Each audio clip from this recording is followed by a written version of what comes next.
Hey guys, Adam Coombs here. Just unboxed the brand new iPad, or the iPad 3, whatever you want to call it.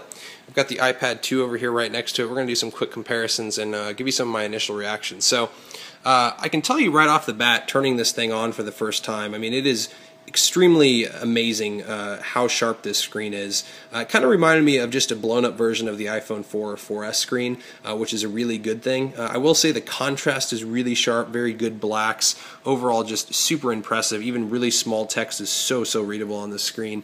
I will say though, going from the iPad 2 to the iPad 3, a lot of people have said once you kind of go once you look at the new iPad, you just can't go back to the old one. I will say I mostly agree with that, but you can definitely tell a pretty serious difference in resolution. There's a little bit of fuzziness around the text and the icons, but I gotta say that overall, it's not quite as dramatic to me as it was going from the iPhone 3G and the 3GS to the iPhone 4. You could still use this thing even after looking at this screen. I don't think it's that bad. I mean, the screen is still pretty darn good on the old iPads, but overall, this thing is incredibly good. So if you're on the market for just a high-res screen, I mean, you cannot go wrong with this. It just makes the overall experience so much better using this device. But I will say that there's a little bit of a minor annoyance here with some of these icons.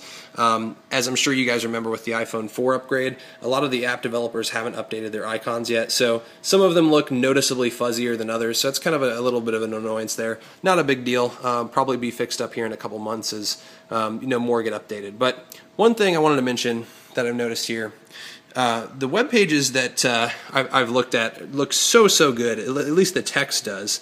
Everything is really clear and readable, even really fine print on web pages, so you really don't have to zoom much. But one thing I will mention is that some of the icons and the elements on the page are not high enough resolution to look really crisp. And I think you're going to see this as a common problem as you browse the web, as most websites just aren't compatible with screens of this high of pixel density. So until web pages start upgrading their elements to be a little bit higher res to support screens this dense, you're going to notice some pretty serious difference between some of the high res text and some of the icons. I will say that once the MacBooks start supporting the Retina Display, which I have a feeling will be probably the next year or two, a lot of these pages are going to be updated anyway, as that will become kind of a standard. But until then, that may be a minor annoyance to some people. Not a big deal, but something to keep in mind. I also want to show you the difference in size between the two devices. It was noted as being slightly thicker and slightly heavier, but I will say, using the device, I really don't notice hardly any difference at all. I'm going to try to zoom in on this if I can get a clear shot of this.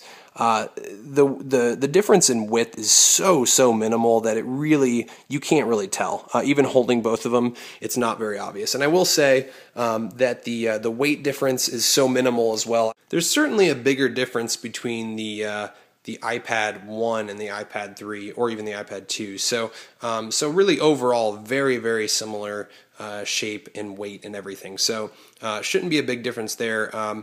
My feeling is that this new iPad is going to fit in probably just about every single case that the iPad 2 did. So I don't think any upgrades are going to be needed there or any concerns on that front. Overall, very similar device. Performance-wise, it's very snappy. I never really noticed much of an issue with the iPad 2 overall. Some videos and things like that were maybe slightly delayed at times, but overall, it's extremely fast. I mean, super responsive. Everything works very well. Overall, this is a pretty fantastic upgrade in my opinion. I don't really think much needed to be done on the design. It's pretty much a big piece of glass, which is what it needs to be. The screen, the additional performance is really kind of what needed to be upgraded on this thing. The camera, obviously a nice worthy addition, but I rarely take pictures from my iPad, so to me, not a big deal. To others, it might be, but very highly recommended product. Really excited about using this new device, and hopefully I'll get you some more videos soon. Thanks, guys.